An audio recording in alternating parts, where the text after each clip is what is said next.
In Israel, almost every Jewish citizen is expected to serve in the military or civil service once they turn 18, with the exception of the Ultra Orthodox. But a row over their special status could mean they will no longer be exempted from the draft. Earlier this month, Israel's Supreme Court deemed the law unconstitutional. Now, the lives of over 60,000 ultra-Orthodox men could be affected if Prime Minister Benjamin Netanyahu is unable to push through some kind of reform by the end of July. Ultra-Orthodox Jews, known as the Haredim, or God-fearers, were a tiny minority when Israel's constitution granted them the right to abstain from military service and instead dedicate themselves to the study of the Talmud, the sacred text of Jewish law. Now, they are the fastest growing group in Israeli society. 1 in 10 Israeli Jews is Haredi, and they make up 13% of the Jewish male age group and more than a quarter of primary school children.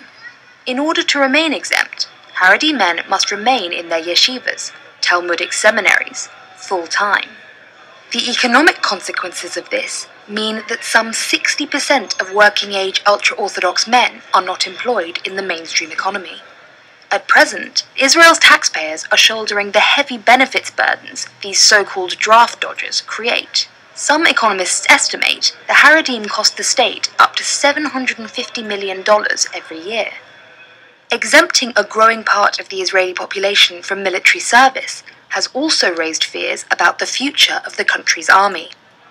Yohanan Plesner is a member of the Knesset and of Israel's main opposition party, Kadima.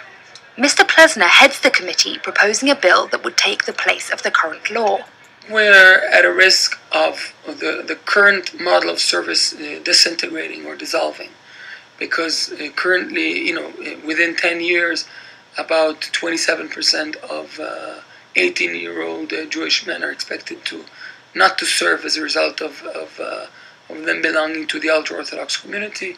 If you add to that members of the Arab minority, others who do not serve for other legitimate reasons, we'd find ourselves in a situation where a majority of 18-year-old Israeli citizens don't serve, and that is something that is unsustainable.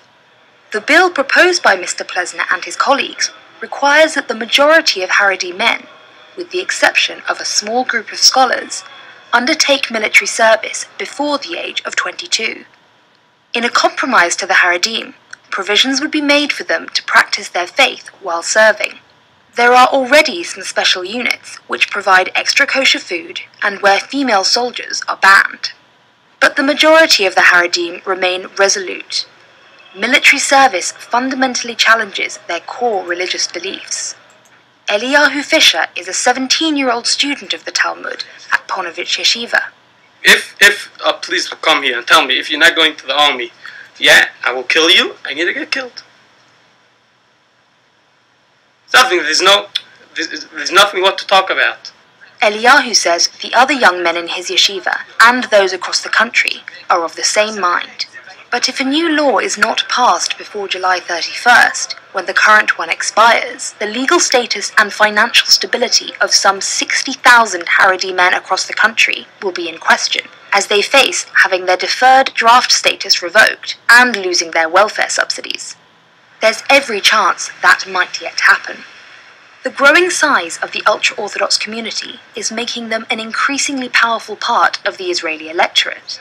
Prime Minister Netanyahu originally supported proposals to change the law, but last week he backed down in order to retain the support of the two main ultra-Orthodox parties, Shas and United Torah Judaism.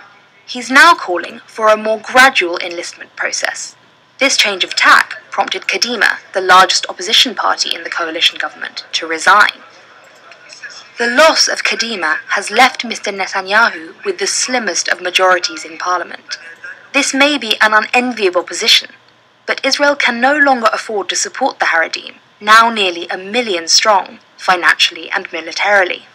A compromise must be found to ensure they can contribute to mainstream Israeli society in a tangible way, while continuing to practice their faith freely.